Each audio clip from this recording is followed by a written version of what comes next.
quelques mots. D'abord, merci à l'ABI et au Mouvement européen d'Ille-et-Vilaine de me faire confiance. Donc, je me présente, je m'appelle Fabien Cazenave, je suis journaliste pour le site d'Ouest France, où j'ai le plaisir de suivre la plus grande partie de mon temps les actualités européennes, ce qui est un privilège car beaucoup de journalistes n'ont pas ce temps-là, malheureusement, à pouvoir consacrer à l'actu européenne, notamment lorsqu'il y a des sessions plénières.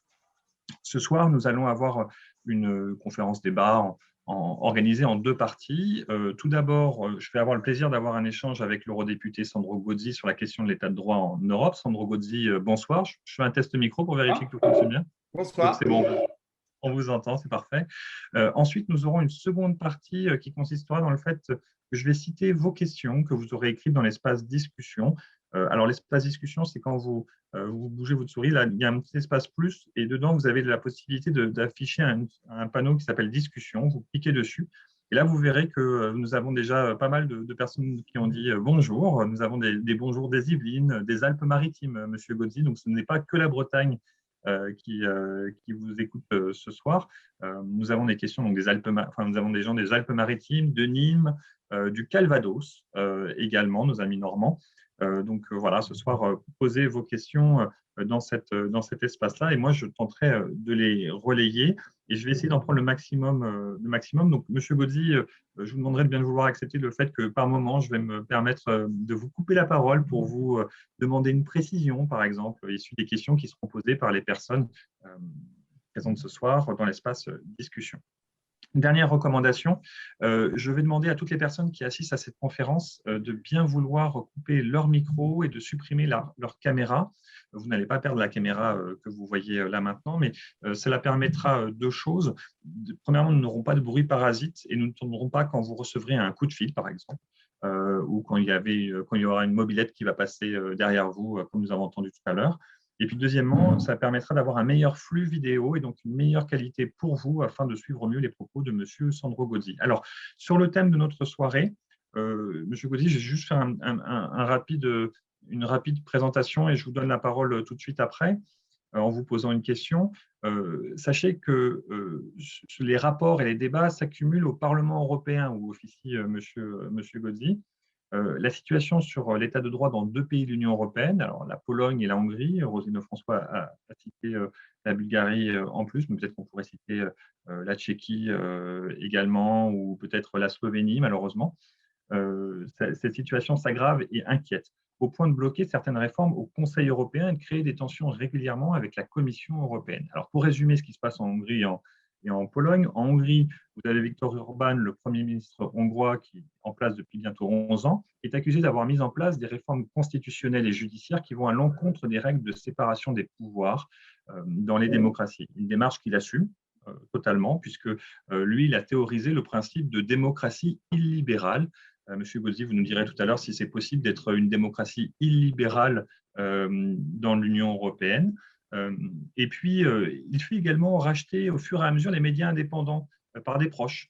Et c'est une manière d'empêcher toute voix dissonante. Alors, dernier exemple en date, il a également fait retirer par le gouvernement récemment l'autorisation d'émettre de la radio indépendante Club Radio. Donc, ce qui fait que les Hongrois n'ont plus accès à cette radio indépendante, potentiellement pour avoir un autre point de vue de médias d'État qui ont, pour le coup, eux, une ligne.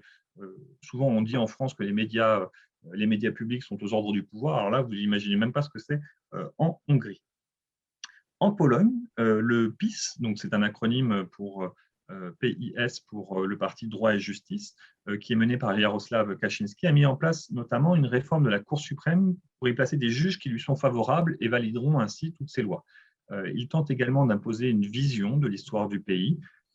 Il a repris en main les médias d'État pour qu'ils défendent sa ligne politique et multiplie les lois et les taxes pour nuire aux journaux qui ne lui sont pas favorables. Alors, Monsieur Gozzi, est-ce que je décris bien la situation dans ces deux pays? Et je vous poserai même une question que j'ai déjà entendue dans des débats précédents. Comment est-il possible que cela puisse arriver dans des pays qui ont tant souffert de la dictature soviétique? Alors, tout d'abord, merci. Merci pour cette occasion, merci pour cette initiative, merci pour cette invitation.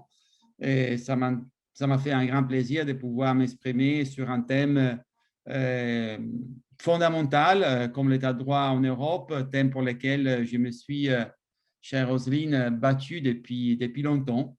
Et donc, je crois qu'il soit fondamental pour le présent et l'avenir de notre Union. Non, démocratie libérale, c'est un oxymore. C'est un oxymore autoritaire. C'est ça seulement, si vous voulez, il a seulement une qualité. C'est d'avouer qu'il y a un gros problème démocratique à l'intérieur de l'Union européenne. Parce qu'on ne peut pas détacher le libéralisme politique de la démocratie. Parce que le libéralisme politique, ça veut dire protéger les minorités, assurer un droit de tribune aux minorités, avoir un jeu de pouvoir et contre-pouvoir, poids et contre-poids, et assurer la séparation des pouvoirs, et assurer le respect réciproque des sphères d'action publique pour les différents pouvoirs. C'est ça la démocratie libérale. Il est clair que parler de démocratie libérale, comme Kaczynski et Orban ont fait explicitement à plusieurs reprises, mais l'ont fait mettre ensemble dans une conférence publique qu'ils ont tenue il y a quelques années à Budapest. Et de parler de démocratie libérale, c'est d'acter la nouvelle phase du populisme, parce que le populisme, qui est un populisme antidémocratique, est fondé sur la dictature de la majorité, est fondé sur une idée tordue de démocratie selon laquelle, du moment où j'ai gagné les élections, je peux tout faire. Comme le peuple m'a élu, je peux tout faire parce que le peuple est avec moi. Et tous ceux qui ne sont pas sont en désaccord avec moi, ils sont en désaccord avec le peuple, parce que le peuple, c'est moi, comme j'ai la majorité. Vous comprenez que ça, c'est le cœur du populisme et c'est totalement aux antipodes de l'idée de démocratie. Parce que l'idée de démocratie est fondée sur le fait qu'il y a une majorité qui doit aussi respecter la minorité. Il y a une majorité qui est aussi liée par des principes fondamentaux, par des valeurs fondamentales. Il y a des principes et des valeurs qui ne peuvent pas être mis en question, même si on gagne les 90% des voix aux élections. C'est ça la démocratie libérale. Et donc, la démocratie libérale, c'est nier tout ça. Donc, non, il faut s'inscrire en faux contre cette tentative de détacher le libéralisme politique et la valeur fondamentale de la démocratie. Pourquoi cela arrive dans des pays qui, finalement, jusqu'à il y a 30 ans, étaient sous l'Union soviétique? Comment des pays qui ont tellement souffert de la dictature communiste et du joug soviétique, comment ça s'est fait qu'ils sont vite tournés vers des leaders autoritaires, parce que finalement, ce sont des leaders autoritaires. Kaczynski, Orban. C'est une bonne question. C'est très difficile à donner une réponse complète et satisfaisante. Sans doute, la Pologne a beaucoup changé parce que la Pologne qui était candidate, pour prendre la Pologne, mais la Pologne et l'Hongrie, la Pologne qui était candidate à l'adhésion et les représentants polonais qui étaient candidats, qui soutenaient cette candidature à l'adhésion, c'était des gens comme Bronisław Geremek, que j'ai eu aussi l'honneur de connaître, avec lesquels, au-delà de l'âge, du fait qu'on était des générations très différentes, on était amis. J'ai l'honneur d'être devenu un ami de Bronisław jusqu'à quand cet accident de voiture maudit nous l'a fait perdre. Donc, et à l'époque, le visage de la Pologne qui s'apprêtait à rentrer de l'Union européenne, c'était celui des gens qui, dans les chantiers de Dansk, se battaient contre Jaruzelski avec les grèves du mouvement des Solidarność. En très peu de temps, on a eu une involution en Pologne, mais on l'a eu aussi en Hongrie. Après tout, Viktor Orban était un jeune libéral qui s'est battu contre les partis communistes hongrois.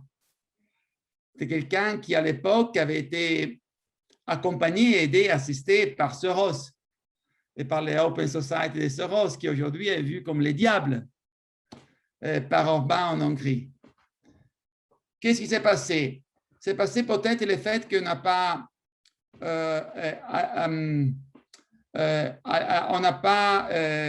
bon, en tant qu'Europe, on n'a pas eu les instruments et la force d'assurer que la mise à niveau économique de ces pays s'accompagne avec une mise à niveau démocratique. On n'a pas assez travaillé là-dessus. On n'avait pas les instruments aussi, alors qu'on avait beaucoup d'instruments pour assurer qu'ils respectent les standards du marché unique et qu'ils respectent tout ce qui sont les règles fondamentales pour faire partie du marché unique. On a des instruments forts pour assurer le respect de tout ça. Pour l'État de droit, on avait très peu de choses. Et on n'a pas insisté assez, peut-être, et à l'intérieur, ils ont bien profité du moment où il y avait une croissance économique qui était finalement la seule raison d'être dans ces sociétés pour plusieurs années. On n'a pas suffisamment rappelé à l'intérieur et à l'extérieur, en Pologne, en Hongrie, ou dans d'autres pays et au niveau européen, que le respect du principe démocratique de l'État de droit des valeurs fondamentales, ce n'est pas seulement une condition pour rentrer dans l'Union européenne, c'est une condition pour y rester. Et puis, c'est seulement, finalement, la première fois qu'on a, moi je vous donne ça, et puis je m'arrête. Imaginez-vous que les conseils, jusqu'à avant la présidence italienne du Conseil de l'Union européenne du deuxième semestre 2014, moi j'étais président du Conseil Affaires Générales. Jusqu'à ce moment-là, les conseils n'avaient jamais débattu d'état de droit. Les conseils avaient totalement ignoré la question. Ce n'est pas qu'il avait abordé pour dire il n'y a pas de problème. Il avait totalement ignoré la question. Et c'est sur mon initiative que pour la première fois, et maintenant ça continue, les conseils s'est engagé à avoir un dialogue sur l'état de droit 2 fois par an sur l'état de droit à l'intérieur de l'Union européenne.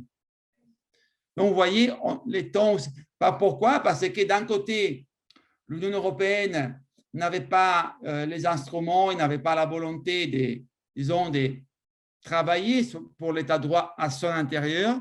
Et de l'autre côté, on a ces forces politiques nationalistes qui se sont progressivement affirmées dans ces pays, ont toujours présenté à l'opinion publique ces questions comme ce sont des questions qui nous regardent seulement. Les Européens n'ont rien à voir là-dessus, alors que c'est faux. Mais justement, oui. M. Gozzi, je me permets d'intervenir sur ce que vous dites. Aujourd'hui, ça se passe en Hongrie et en Pologne. Demain, on pourrait très bien avoir la Commission européenne qui reproche à un ministre français de critiquer la presse. Ça s'est déjà vu récemment avec un gouvernement pourtant pro-européen comme actuellement, qui a critiqué la presse en disant que la presse n'avait pas intérêt à faire ceci ou cela. Ce sont des comportements qu'on reproche, par exemple, à M. Janša, qui lui est encore plus trumpien dans ses propos et insulte carrément les journalistes en Slovénie. Est-ce que vous ne pensez pas que l'un des soucis qu'on a sur cette question de l'état de droit, c'est qu'on a peut-être aussi des vieux pays de l'Ouest européen qui n'ont pas très envie qu'on regarde comment est-ce qu'ils gèrent cette question-là? Écoutez, moi, je vous dis pourquoi et comment j'ai présenté l'initiative sur l'état de droit que j'avais pris à l'époque en 2014 et pourquoi je crois que c'est fondamental d'agir encore plus, de doter d'autres instruments et de pleinement utiliser les instruments dont on dispose aujourd'hui au niveau de l'Union européenne. Parce que l'Union européenne doit être du côté des droits des citoyens, même contre leur gouvernement si cela est nécessaire. et parce que moi, je veux une union qui aujourd'hui intervient en Pologne, en Hongrie, en Slovénie. Moi, je vois, je veux, en tant qu'Italien, en tant que citoyen européen résident en France, que si un demain, c'est le gouvernement italien, le gouvernement français, a nié mes droits fondamentaux, je vais avoir la certitude que l'Union européenne, ça sera de mon côté contre le gouvernement italien ou contre le gouvernement français. C'est comme ça qu'on doit présenter, défendre cette question. Ce n'est pas contre tel ou tel autre gouvernement ou tel autre pays. C'est en faveur de tous les citoyens européens.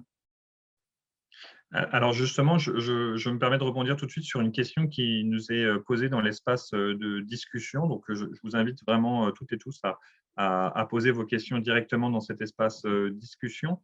Une question de Catherine, une remarque pour être plus précis, qui dit « Paradoxalement, on a imposé le respect de conditions politiques aux États tiers, ceux qui veulent adhérer à l'Union européenne, et une fois qu'ils y sont, si jamais on a fait rentrer un mouton qui est devenu un loup, on n'a plus le moyen de le contrôler. Est-ce que vous pensez que ce n'est pas paradoxal, justement, ce côté-là? C'est ça, c'est ce que je disais dans ma première réponse. On les appelait les critères de Copenhague. On avait des critères pour évaluer les degrés de préparation, de maturité démocratique, économique des pays candidats à l'Union européenne. Et on a fait une évaluation, on l'appelait à l'époque screening, donc disons passer vraiment, analyser de façon très intrusive même l'état de développement démocratique et économique de ces pays. Mais une fois qu'ils avaient adhéré, à l'époque, on n'avait pas assez d'instruments pour nous assurer que le respect de ces principes continue après l'adhésion. Et c'est ça le message fondamental, parce que ce n'est pas le respect de l'état de droit, du principe démocratique et des droits fondamentaux n'est pas seulement une condition pour rentrer, c'est une condition pour rester dans l'Union européenne.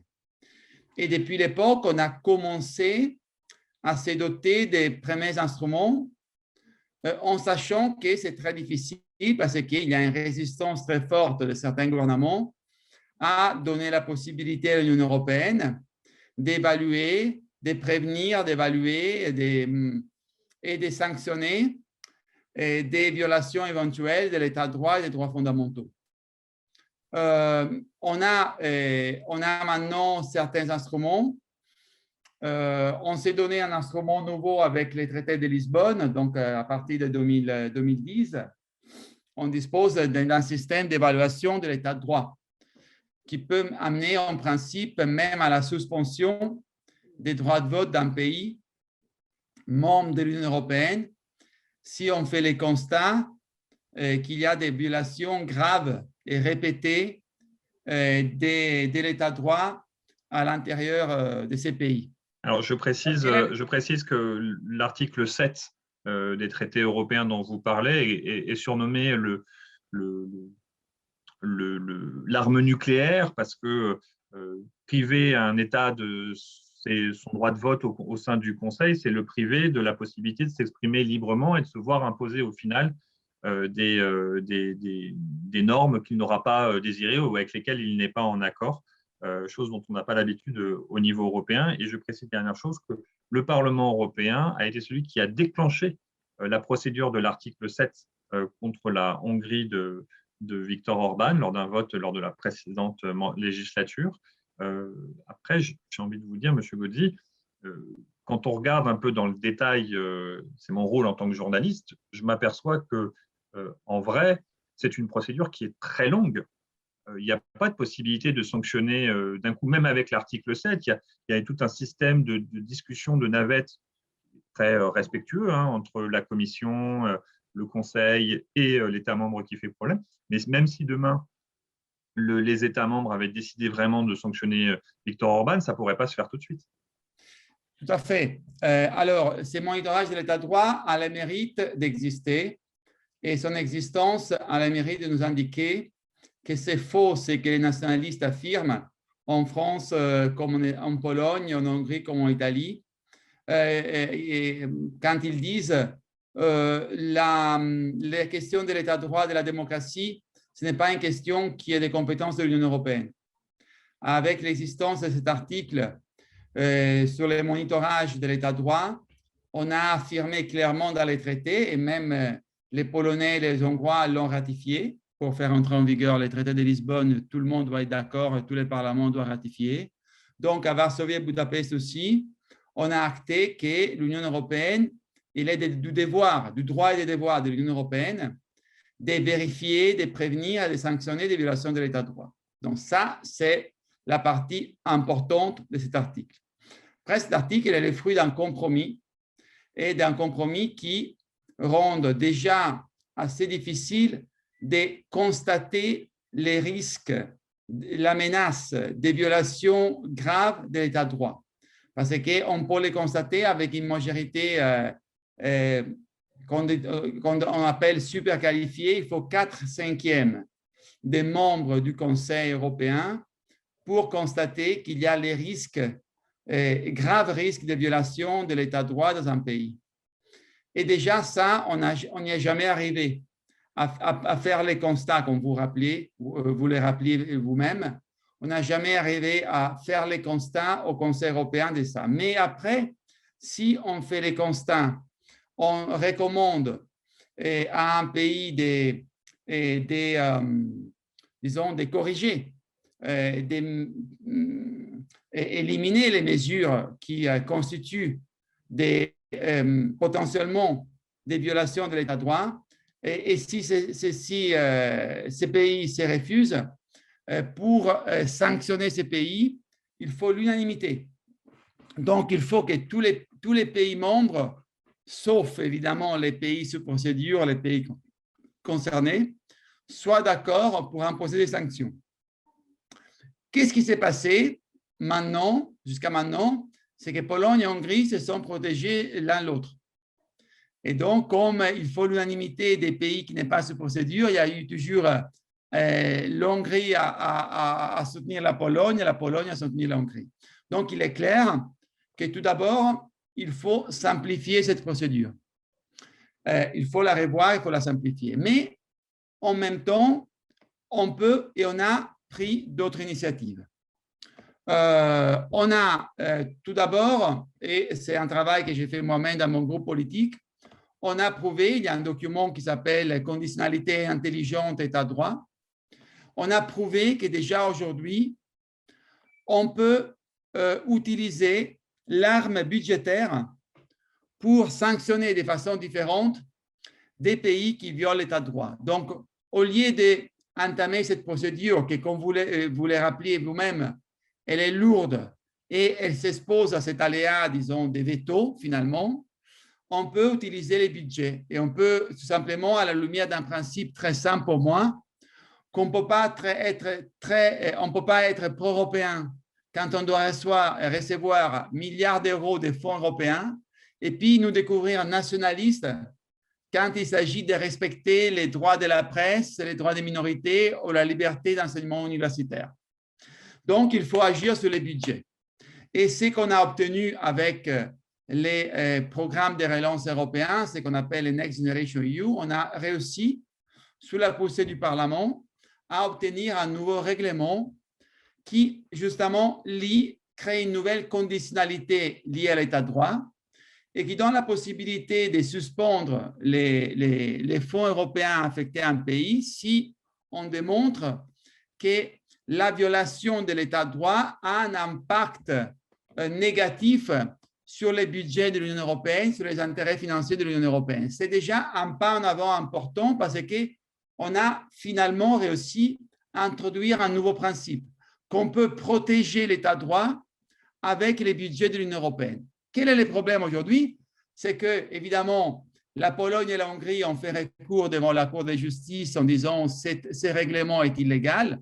La Cour, j'en suis sûr, va soutenir notre position et je suis sûr aussi qu'elle va en profiter pour établir des principes contraignant sur l'état de droit, donc ça sera un boomerang pour Budapest et Varsovie. Mais en ce moment, dans l'attente du jugement de la Cour, la Commission n'utilise pas ces règlements. Et peut-être qu'il y aurait déjà aujourd'hui moyen d'utiliser ces règlements pour mettre la pression sur Pologne et l'Hongrie. Je m'arrête là, je ne veux pas rentrer dans les aspects techniques, mais pour vous dire que pas après pas, on commence à se doter d'instruments, mais après, il faut avoir le courage politique de les utiliser.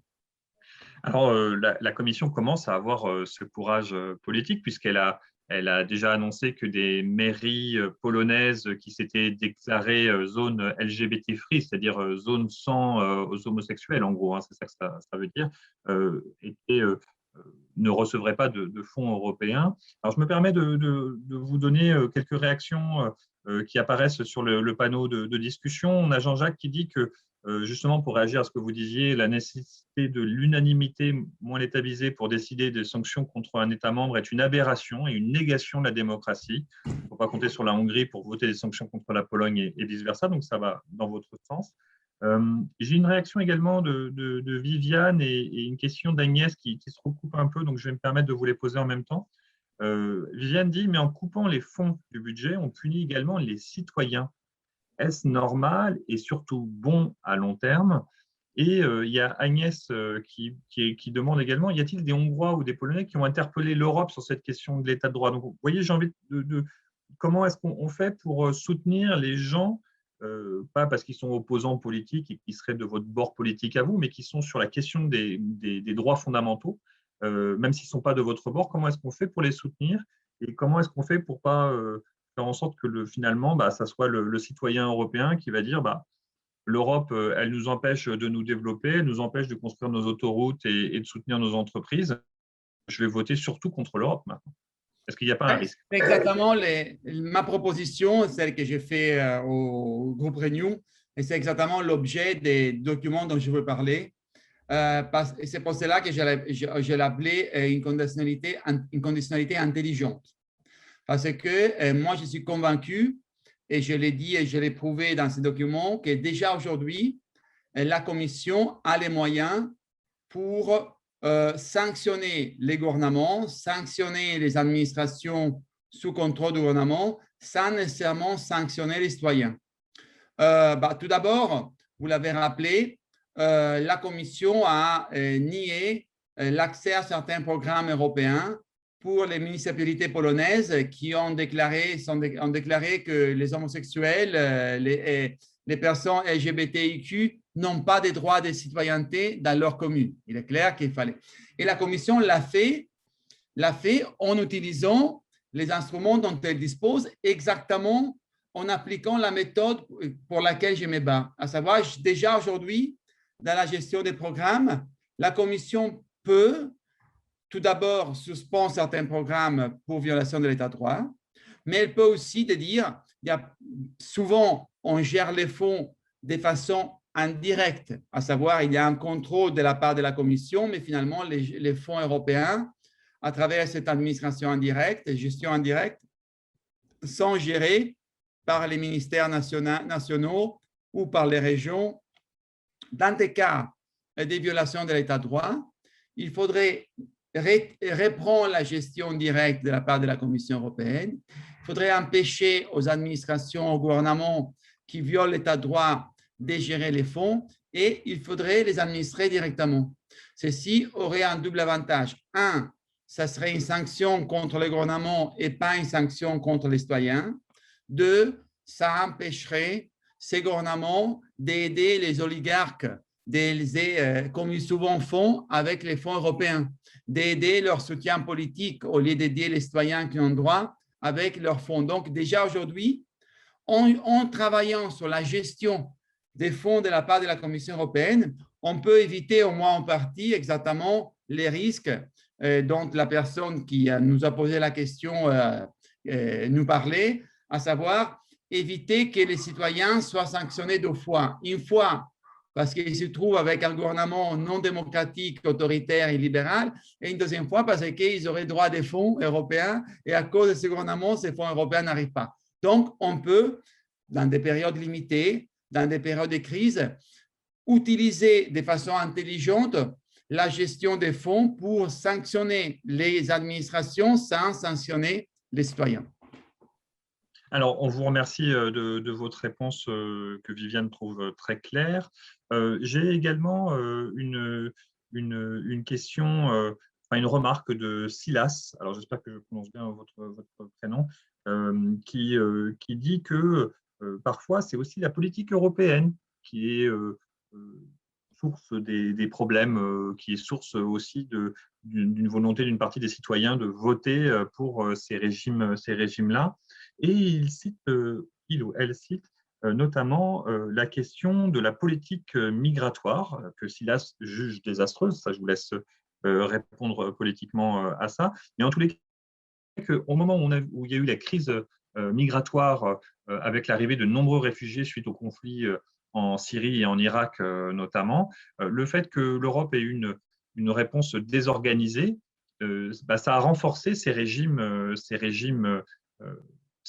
On a vu que Orban a beaucoup joué de cette carte migratoire pour faire peur, pour dire qu'à sa population qu'il allait la protéger contre ces méchants Européens qui voulaient leur imposer d'avoir des noms chrétiens, je peux le dire, puisque c'était ses propos.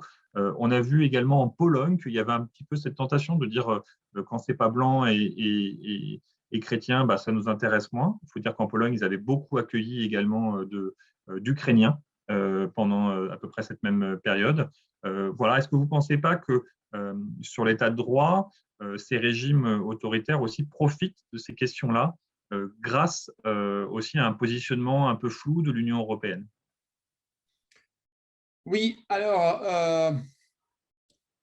la question de l'immigration, c'est une question, comme vous pouvez imaginer, qui m'a beaucoup occupé, notamment quand j'étais au gouvernement, mais maintenant aussi.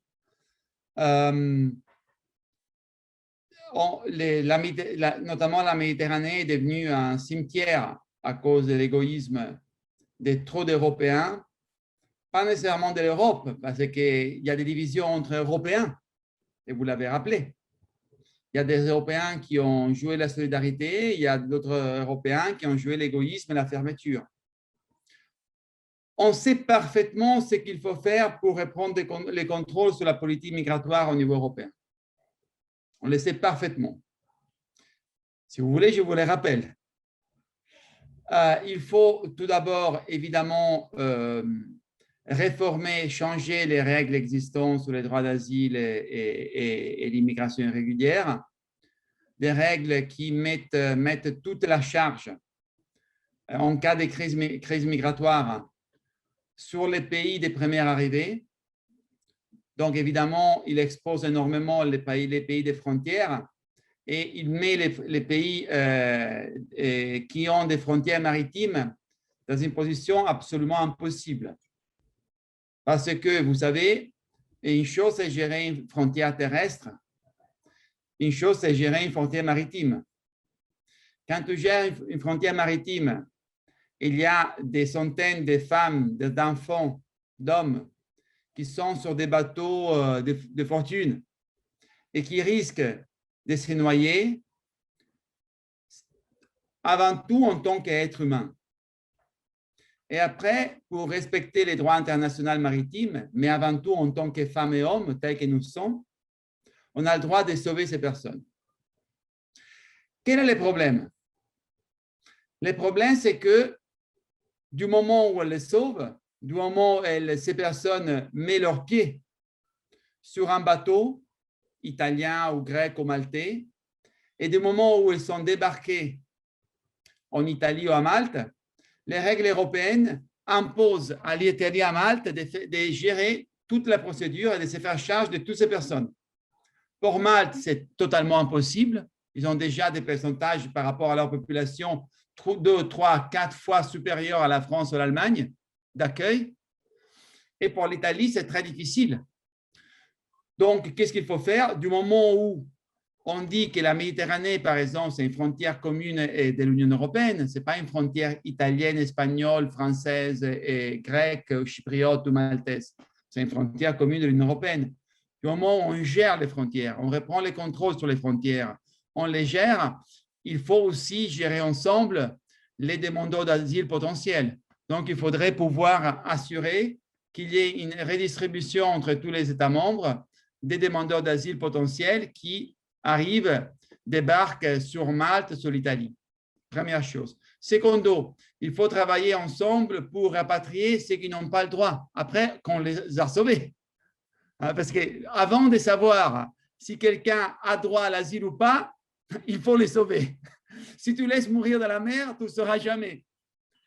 S'il était un demandeur d'asile ou un immigrant irrégulier économique, etc. Donc, voilà.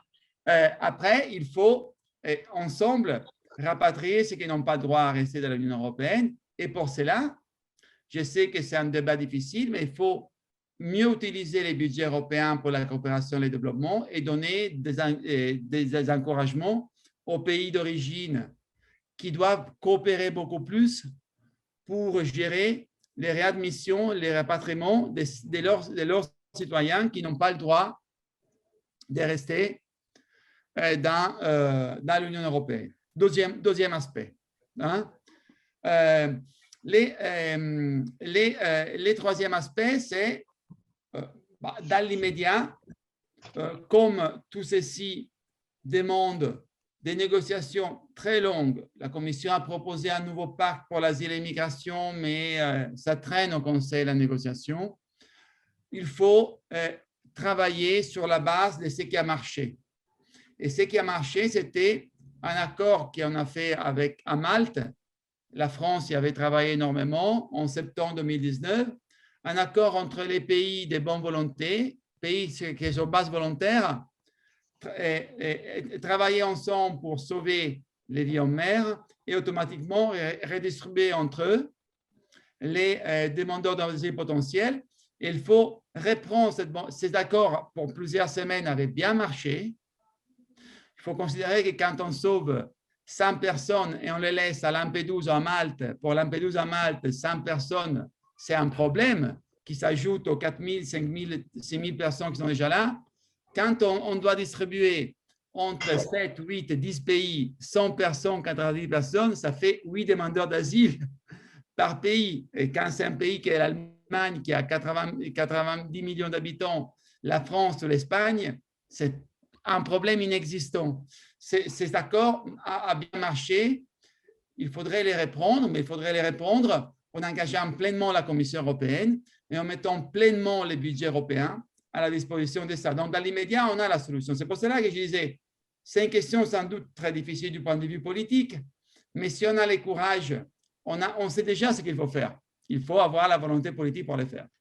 Alors, c'est très bien que vous disiez ça, parce que c'est la réaction de Silas, justement, qui avait posé la question et qui dit qu'effectivement, il faut de l'ambition politique, on sait ce qu'il faut faire, et il faut de l'ambition. Et j'ajoute en plus qu'on peut ajouter que l'Italie a été, avec l'opération Mare Nostrum, a pris en charge pour l'ensemble des Européens avec ses bateaux militaires à elle, justement, le fait de sauver des migrants en mer, ce qui était impossible à faire avec la désorganisation et la désunion européenne sur la question.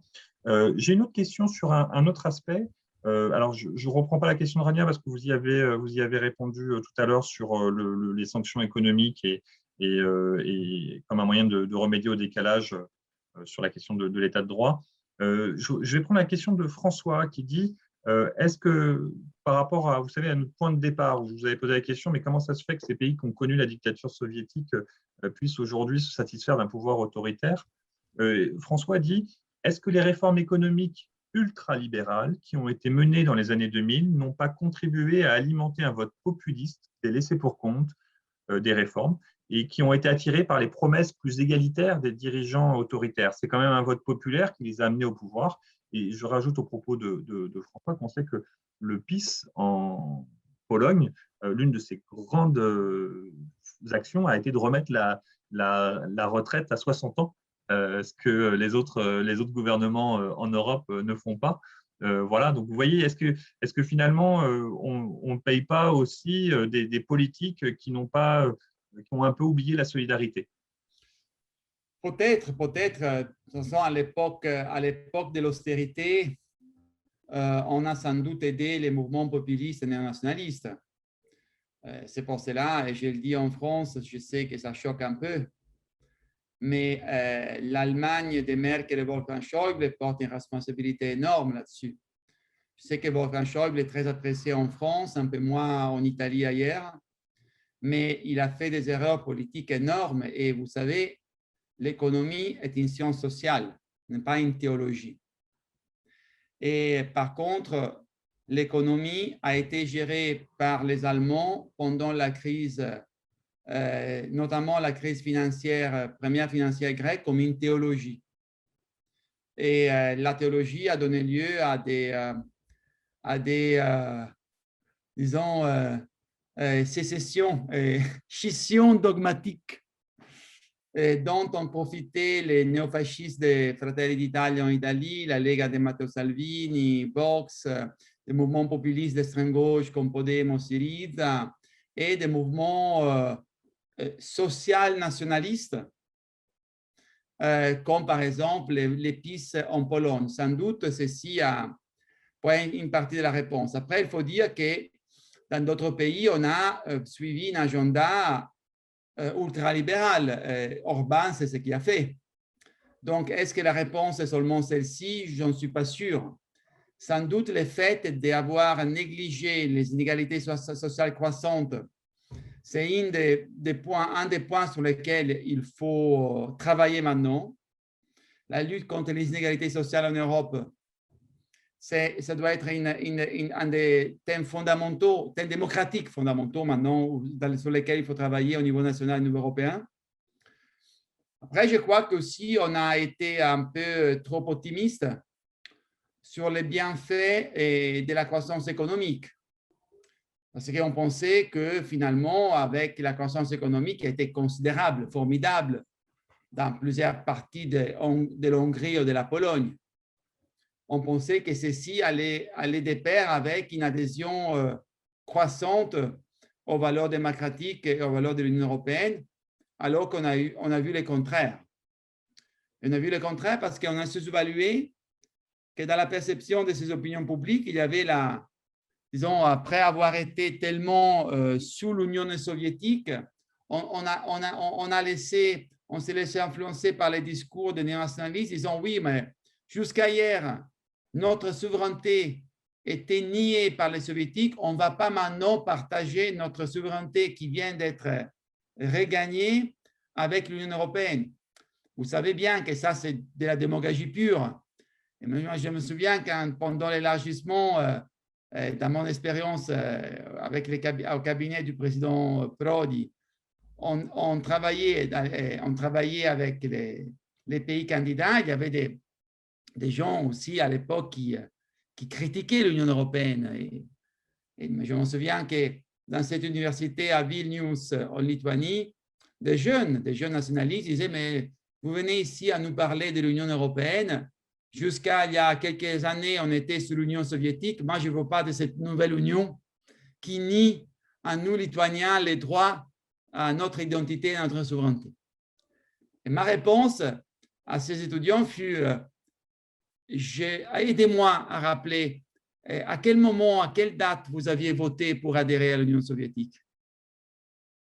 Donc, vous voyez, c'est comme ça qu'il faut battre la démagogie, mais évidemment, on a négligé ça et on a laissé un espace pour trop de confiance, pour un peu de naïveté sur les bienfaits de l'adhésion à l'Union européenne. On a laissé trop d'espace à ces discours démagogiques et nationalistes qui se sont bien enracinés dans ces pays. Alors, j'invite tout le monde à ne pas hésiter à continuer à poser vos questions. Vous voyez, je les reprends pour les transmettre directement à M. Sandro Gozzi. Nous avons une question de Louis, justement, sur quelles sont les voies alternatives de la Pologne et de la Hongrie en dehors de l'Union européenne. Peuvent-elles vraiment survivre de façon autonome? Et quels risques l'Union européenne prendrait-elle en les excluant, puisque c'est vos termes à vous? Vous avez dit qu'il faudrait potentiellement, si on ne respecte pas les règles du jeu, on se prend un carton rouge et on sort. Est-ce que je me permets de poursuivre un petit peu, d'aller un peu plus loin sur la question de Louis? Je signale à Yann qui dit « Bonsoir à tous, le son a été coupé, la réponse est non ». Donc, je vais lui répondre plus par écrit. Voilà, est-ce que justement, on ne va pas les pousser encore plus vers la Russie? On voit bien que Viktor Orban essaye de jouer un petit peu. Alors, évidemment, pas le piste de Kaczynski qui est anti-russe complètement. Et en Pologne, c'est un sentiment qui est presque, j'allais dire, viscéral aujourd'hui. Peut-être que dans une centaine d'années, on n'aura plus ce problème-là. Mais voilà, est-ce qu'on ne va pas pousser un petit peu plus les Hongrois vers la Russie? Ils n'ont aucun avenir en dehors de l'Union européenne. C'est pour cela qu'ils feront tout pour rester. Ce qu'on ne doit pas faire, nous, c'est de tolérer qu'ils restent en travaillant contre les valeurs de l'Union européenne et en devenant des enclaves, des enclaves russes, chinoises ou des gouvernements au service des stratégies des puissances étrangères qui visent à nous affaiblir. Donc, le temps de la NFT est terminé. Il faut appeler un chat. Il y a des ingérences russes, il y a des ingérences chinoises dans les pays membres de l'Union européenne, dans les pays candidats. Regardez ce qui se passe dans les Balkans. Et il faut nous donner les instruments pour contrer tout ça.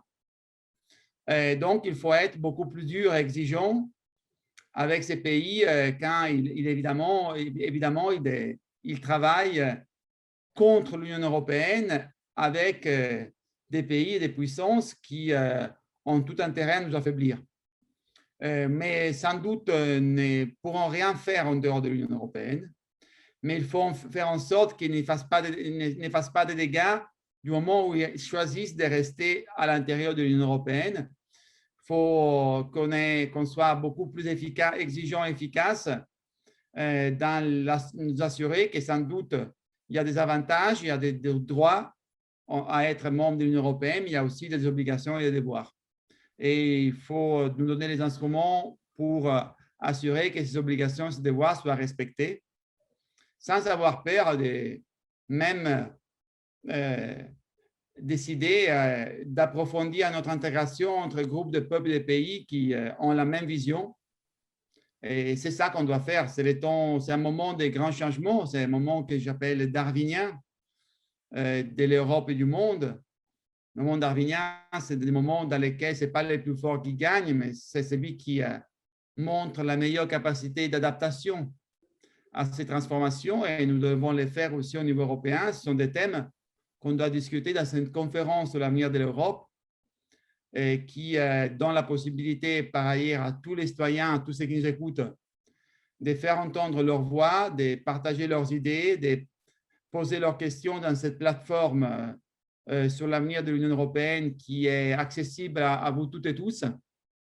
Vous allez à conférence sur l'avenir de l'Europe, plateforme Future EU, et vous la trouvez.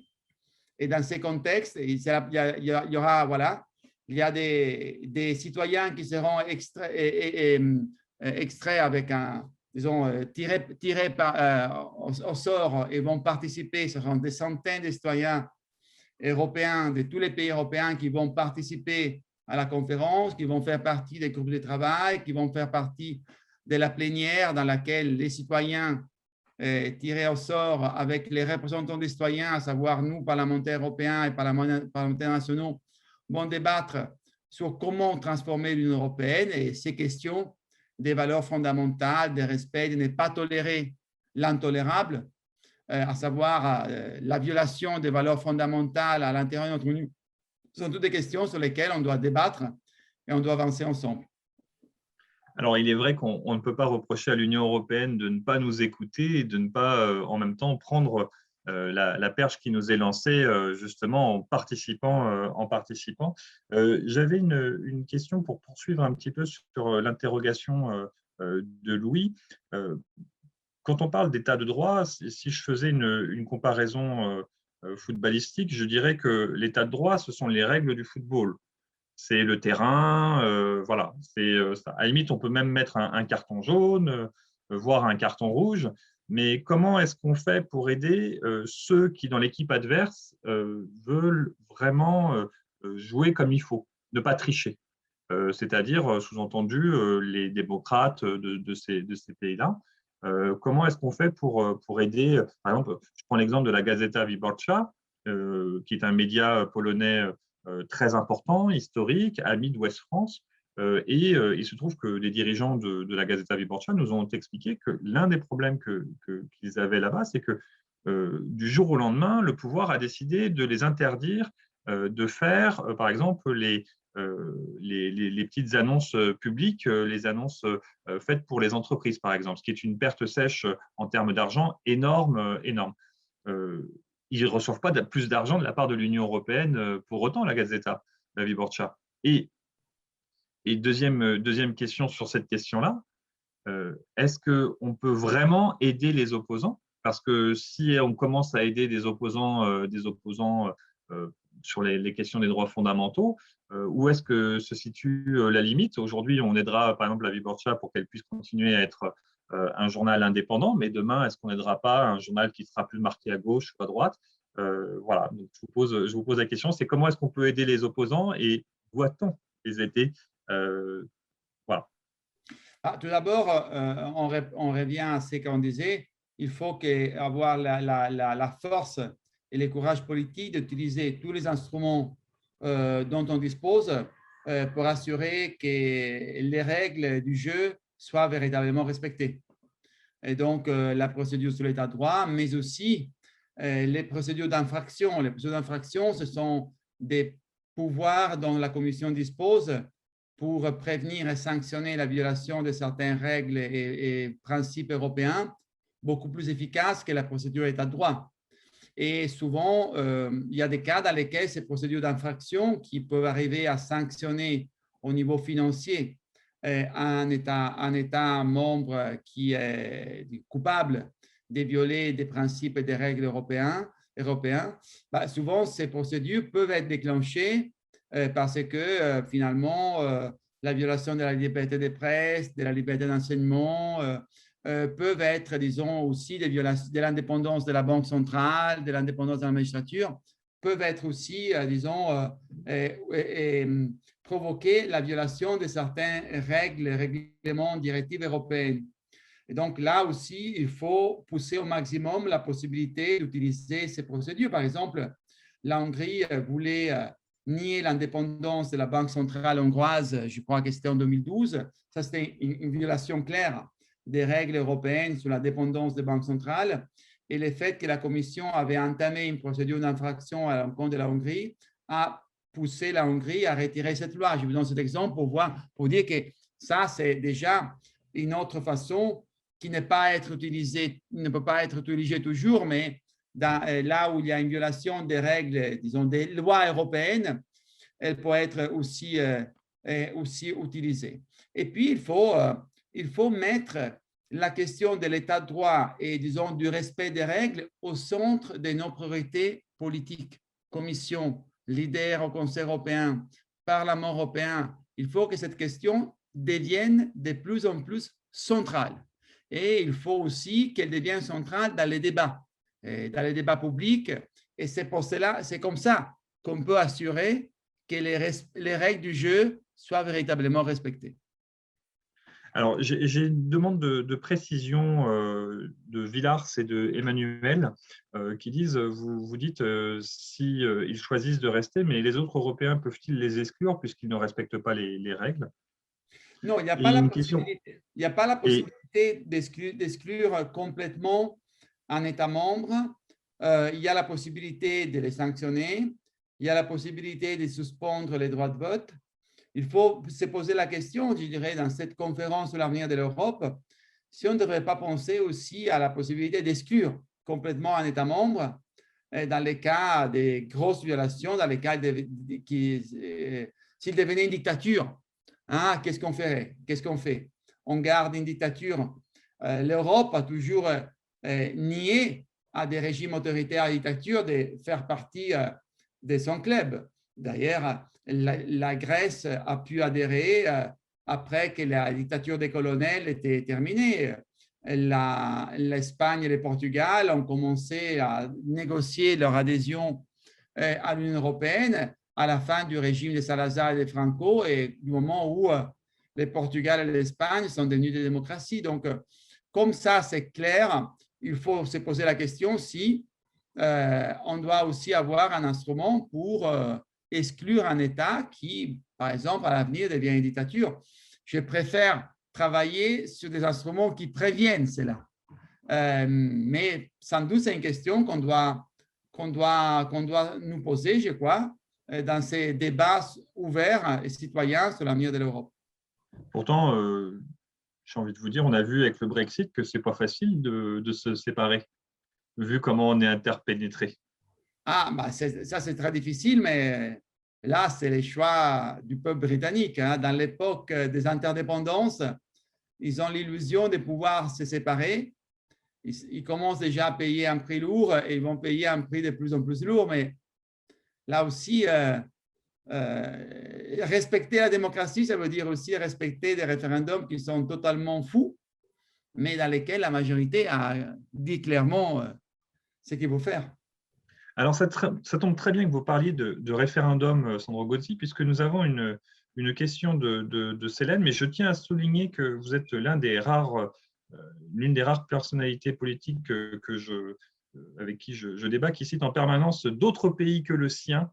Vous parlez de pays en Lituanie, enfin dans les États baltes, vous parlez de la Grèce, vous parlez du Sud, vous parlez du Nord, vous parlez de l'Ouest. Je tiens à souligner auprès de personnes qui nous écoutent que c'est quelque chose qui est rare, mais que je retrouve quelquefois chez les parlementaires européens. Alors, c'est peut-être votre mandat et votre culture et votre passage dans Erasmus qui fait que vous avez aussi cette vision qui n'est pas juste centrée sur un ou deux pays. Et je vous en félicite, j'en profite pour vous en féliciter, c'est toujours très agréable. Alors, vous parlez de référendum et il se trouve que nous avons une question de Célène qui nous dit « La défense de l'état de droit de l'UE ne pourrait-elle pas passer par des référendums sur des thèmes qui nous concernent tous ?» Alors, je ne sais pas, moi par exemple, ça pourrait être ça pourrait être comme on pourrait parler du mariage pour tous, on pourrait parler de l'avortement, tiens, par exemple. Est-ce que c'est des choses qui seraient susceptibles, parce que ça, c'est des questions de société. Sur les questions de l'état de droit, si on avait des référendums pour trancher une fois la question une fois pour toutes, est-ce que ce serait sur quoi? Et est-ce que ce serait une bonne idée? Alors là, j'ai une position un peu très peu orthodoxe. Mais je vais prendre quelques minutes pour vous l'expliquer.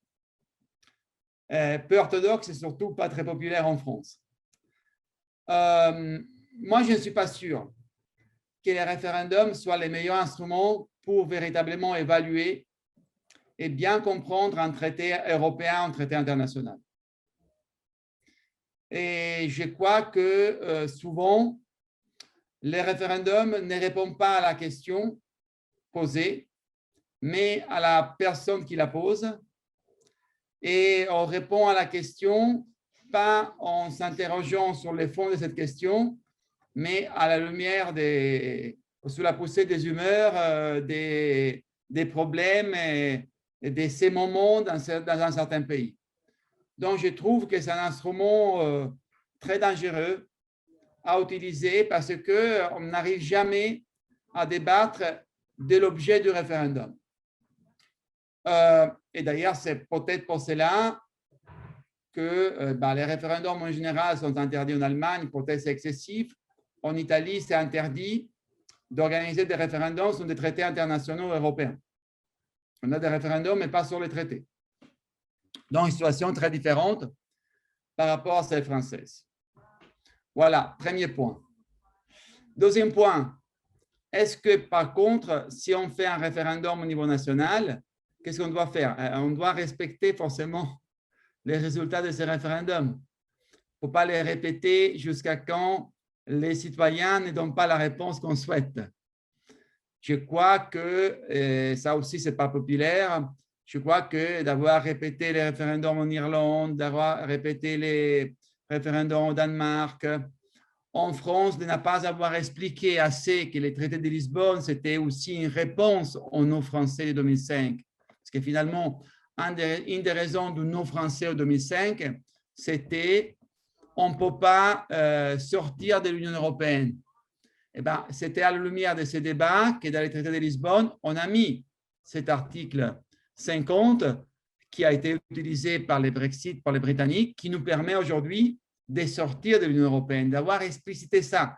On aurait toujours pu sortir de l'Union européenne parce qu'on peut toujours sortir d'un traité. Et l'Union européenne, finalement, c'est basé sur un traité, qui est le traité de Rome. Mais à la lumière du débat du non français en 2005, on a par exemple introduit cette règle dans le traité de Lisbonne. À la lumière du non, on a introduit des nouvelles règles dans la vie démocratique de l'Union européenne. On a introduit la possibilité d'initiative citoyenne européenne, on l'a renforcée, on a mieux travaillé sur la dimension des dialogues avec la société civile. Donc, mais le fait qu'en France, on n'a pas assez expliqué que le traité de Lisbonne, ce n'était pas une façon de faire rentrer par la porte des services un traité constitutionnel qui avait été rejeté par les Français, mais c'était une façon de répondre à ça.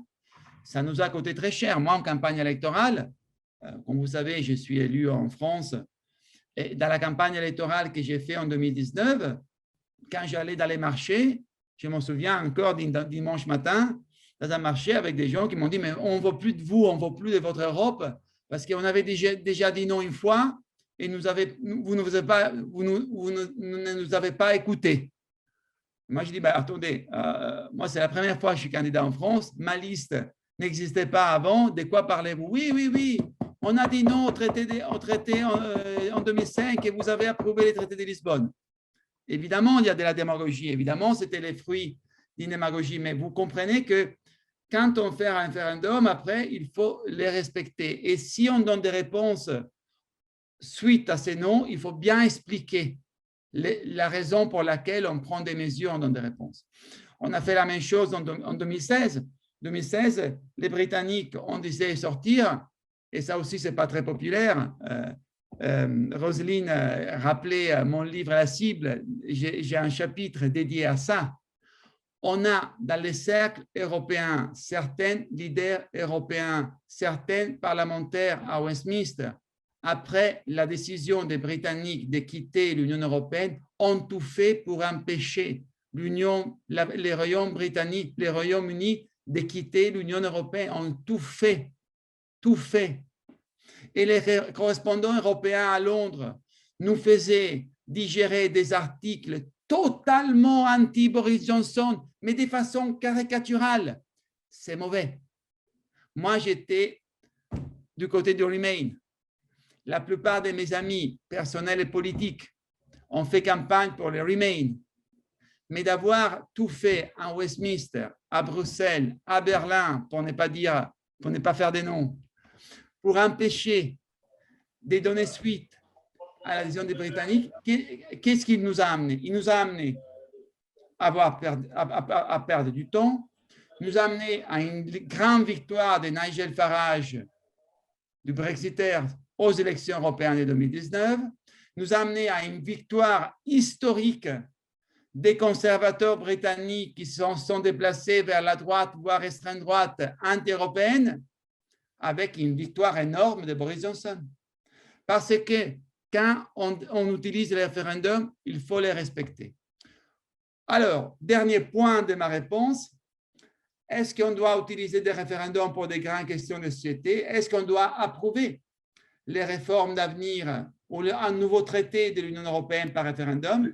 Je me permets parce que j'ai un peu dévié la question de Célène. Peut-être que simplement la Charte des droits fondamentaux, par exemple, par référendum. Moi, je crois que si on le fait, ça doit être un référendum pan-européen qui entre en vigueur s'il obtient la majorité dans la majorité des États et si cela correspond à une majorité des citoyens européens. Je dirais non, un référendum continental dans lequel il y a un pays, il y a 26 pays qui disent oui, un pays dit non, et c'est non ni à tous les autres de donner suite à leur volonté. Donc, si on va vers des référendums pan-européens, des référendums à l'échelle continentale, moi, je veux que tous les citoyens votent le même jour et qu'on soit d'accord qu'il n'y a personne qui peut mettre les vétos, ni veto individuel, ni veto collectif. Donc, si un peuple librement décide de dire non, ils s'assument la responsabilité de dire non à ça et de sortir en sachant que les autres qui ont dit oui ont le droit d'avancer. Si on fait ça, je veux bien, même si je répète les référendums, mais je veux bien les organiser au niveau européen. Mais ce n'est pas que les Italiens peuvent se dire, de toute façon, on dit non, on bloque tous les autres. Non, on est libre de dire oui ou non. Mais on s'assume nos responsabilités. Si on dit oui, on s'assume la responsabilité d'adopter la Charte des droits fondamentaux et donc après de la respecter. Si on dit non, bah, on laisse les autres adopter leur Charte des droits fondamentaux. Vous voyez? Alors, j'ai une question d'Emmanuel qui reprend vos propos sur, qui part sur la question de la jeunesse qui n'a connu ni l'URSS, ni la guerre froide. Ne faudrait-il pas écrire à leur intention l'histoire de l'Europe et développer des outils pour la diffuser très largement et mettre en valeur fortement tout ce qui nous réunit? Parce qu'effectivement, aujourd'hui, on connaît très peu l'histoire des pays baltes, on connaît très peu même l'histoire de la construction européenne, en tous les cas chez les petits Français. On ne leur enseigne pas, on leur enseigne très peu qu'est-ce qui les réunit après tout. Qu'est-ce que vous en pensez de cette question-là? Je pense que c'est une très bonne question. Je pense que l'histoire, la façon dont enseigne l'histoire doit être mise à jour génération par génération. Et je crois sans doute qu'il faut faire beaucoup plus, travailler beaucoup plus dans les collèges, dans les lycées, notamment sur l'histoire de l'Union européenne. On la traite pas assez, on la traite à la fin de l'année, on la traite pas, on lui donne pas l'importance qu'elle devrait avoir aujourd'hui, parce que de ne pas être informé sur l'Union européenne signifie ne pas être informé sur une dimension importante de notre citoyenneté. Parce que l'Europe, c'est une nouvelle dimension d'être citoyen. Et donc, c'est comme si on n'était pas conscient de ce que signifie pleinement être citoyen français. C'est comme si les manques de connaissances, d'éducation, nous niait l'exercice de certains droits en tant que citoyen français. De ne pas connaître assez l'Union européenne, ça veut dire de ne pas connaître nos droits et la dimension des droits et d'opportunités et aussi des devoirs qu'implique être citoyen français, donc citoyen européen. Mais moi, je dirais quelque chose de plus. Je dirais que pour véritablement favoriser une culture européenne, favoriser une meilleure connaissance réciproque, valoriser une meilleure prise de conscience de notre patrimoine historique et culturel commun, il faudrait commencer aussi à être moins nationaux, je ne dis pas nationalistes, moins nationaux du moment où on étudie l'histoire au sens large, pas seulement l'histoire de l'Union européenne. Je vous donne cet exemple qui est très clair, je crois, pour tout le monde. Quand on parle de Renaissance, en France, on n'est pas que des François Ier. Je crois que les étudiants français ignorent que Renaissance, c'est aussi Lorenzo de Medici, le seigneur de Florence. Et qu'à l'époque, Florence était la principale capitale financière et artistique européenne. Ils ne le savent pas. Et les Italiens, ils pensent que le Rinascimento, la Renaissance, soit une affaire uniquement italo-toscane. Ils ne savent pas qu'il y avait une Renaissance en Allemagne, qu'il y avait une Renaissance en France. Donc, vous voyez, une partie, un moment dans lequel l'Europe a aussi évolué, comme celui de la Renaissance. Est-ce qu'on ne peut pas commencer à l'enseigner aussi dans une perspective européenne? Et comme ça, tout le monde connaîtrait la Renaissance en Allemagne, à Florence et à la cour de François Ier. Vous voyez, c'est cet effort qu'on doit faire. Et c'est un effort fort important, mais d'après moi, qui est passionnant et qui va nous renforcer tous, parce que quand on améliore notre façon d'éduquer les citoyens, quand on améliore notre façon d'offrir la culture aux citoyens, on s'améliore, on se renforce. Mais c'est ça l'effort qu'on devrait faire. Et puis, s'interroger sur la manière dont on peut enseigner aussi l'histoire. Ça nous force aussi des fois à regarder au-delà de notre propre histoire. On l'a vu en France avec la tentative de faire un livre d'histoire franco-allemand, où on s'était aperçu que, bon, à la guerre de 14-18, finalement, on était à peu près d'accord, mais 39-45, il y avait encore des choses qui coinçaient. Voilà, mais ça, c'est le problème de l'histoire récente, entre guillemets. On a encore des vivants qui, des fois, déforment les choses. Et c'est Tout à fait. fait… Si on commençait déjà à étudier les Moyen-Âge avec, disons, des perspectives différentes et les mettre ensemble, Charlemagne, la nuit de Noël de 800, de 800 après Christ, les voir un peu comment les Allemands, les Belges, les Néerlandais, les Italiens et les Français regardent à ça. Ça serait très intéressant de commencer à voir la Renaissance dans une perspective européenne. Ça serait déjà intéressant. Vous voyez? Donc, si on commençait même par l'histoire un peu moins récente et qui est peut-être l'histoire qui a plus marqué ce que nous sommes, parce que le Moyen-Âge, la Renaissance et l'époque des Lumières sont les époques qui ont plus marqué notre identité en tant qu'Européens. Hein? Déjà, là, on pourrait, ça serait nécessaire, d'après moi, de commencer à travailler là-dessus. Bon, dernière question, parce que, en plus, j'ai un journal qui m'appelle. Alors, ça tombe bien parce qu'en fait, je n'ai plus de questions. J'invite juste, je mets dans l'espace, je vais mettre dans l'espace discussion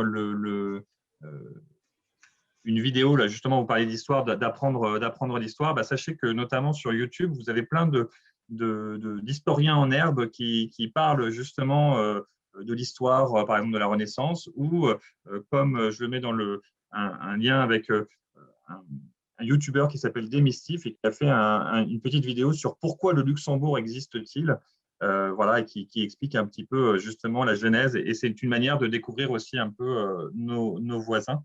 Ce n'est pas vraiment une dernière question, Monsieur Godzi, puisque de toute façon, on arrive à la conclusion de nos échanges. Merci beaucoup pour toutes vos réponses. Je dois vous dire que sur l'espace discussion, il y a eu beaucoup de réactions qui ont dit « Ah, bah, super, il a répondu à ma question. » Donc, voilà, bravo. Ce n'est pas forcément évident. Qu'est-ce que vous voudriez qu'on retienne ce soir sur la question de l'état de droit? Si vous deviez résumer en une minute l'enjeu justement de cet état de droit, est-ce que on a vu au détour de cette soirée qu'il y avait beaucoup de ce qu'on dit en français de choses à tiroir dedans, il y a plein de choses à prendre, mais quel est l'enjeu majeur principal justement de cette question? C'est à moi ou à Roselyne? À vous, monsieur. À vous, Ah, monsieur. ok. Voilà, c'est votre dernière réponse, votre conclusion à vous. Ma conclusion, que protéger et se battre pour l'état de droit, c'est protéger et se battre pour ce que nous sommes. L'état de droit, c'est l'identité européenne. On parle des langues différentes, on a des histoires différentes, on vit dans des pays différents, mais ce qui nous unit, c'est exactement l'engagement pour les valeurs fondamentales, la protection des minorités, la protection des droits fondamentaux, la défense de l'état de droit. Donc, protéger et se battre pour l'état de droit, c'est protéger et se battre pour l'identité européenne. Et je crois que c'est une bataille qui vaille la peine d'être faite. Alors maintenant, Madame la Présidente, je vous laisse la parole pour conclure définitivement cette session. Et je remercie Johanna Given qui a mis toutes les petites incrustations. Fabien, de me donner la parole. Et merci beaucoup, Sandro, d'avoir conduit vraiment cette réflexion ce soir sur l'état de droit. Nous voulions aborder ce sujet. Je crois que vous nous avez montré par vos réponses que nous étions tout à fait dans le droit fil de ce que nous voulons en Europe et l'Europe que nous voulons. C'est une Europe fondée effectivement sur une connaissance de l'histoire, d'une histoire partagée. Or, on a vraiment une mosaïque en Europe et c'est ça effectivement qu'il faut aussi partager pour comprendre que retrouver un sens vraiment à la construction européenne, c'est se battre pour l'état de droit. Donc, merci de nous avoir partagé, Sandro, cher Sandro, vos connaissances. Merci aussi de nous avoir donné des pistes, mais merci aussi de nous avoir partagé vos interrogations et vos convictions.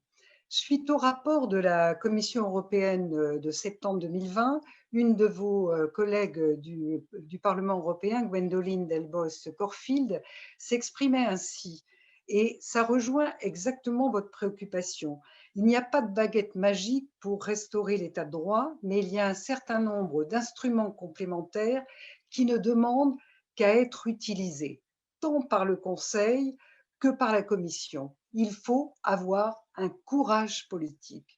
Et c'est bien ce que vous nous avez donné comme piste ce soir, en nous disant qu'il ne fallait pas tolérer l'intolérable, qu'il fallait avoir une force et un courage politique. C'est les termes que vous avez employés en disant que l'état de droit doit être remis au centre de nos politiques, doit être complètement le ferment, mais je pense ce qui donne un sens évidemment à cette construction. Et j'avais envie de dire, la France va prendre la présidence tournante du Conseil de l'Union européenne au 1er janvier 2002 pour 6 mois. L'état de droit figure déjà parmi les 4 priorités de la présidence française. Eh bien, nous devrons y être attentifs parce qu'en tant que citoyens, nous avons aussi des mots à dire et à faire remonter ce que nous souhaitons. Donc, y compris dans la conférence sur l'avenir de l'Europe que vous nous avez bien sûr évoquée et que nous partageons. Et nous y prendrons notre part. Merci aussi Fabien d'avoir animé avec talent cette soirée. Merci à tous les participants d'être restés avec nous jusqu'à 20 h et en particulier ceux qui ont posé des questions. Merci aussi à Johan, directeur de l'ABI, d'avoir piloté cette soirée et nous sommes partenaires de cette soirée. Et puis j'avais envie de vous dire, avant de nous séparer, un petit message. Une association n'existe que par un engagement, que par des adhérents. Donc si vous avez envie de nous rejoindre, surtout, ne vous gênez pas, venez avec nous. Merci à vous et très bonne soirée. Merci, merci à vous toutes et tous. Merci, Au ciao à revoir. toi aussi. Merci, merci beaucoup. Au revoir. Arrivederci.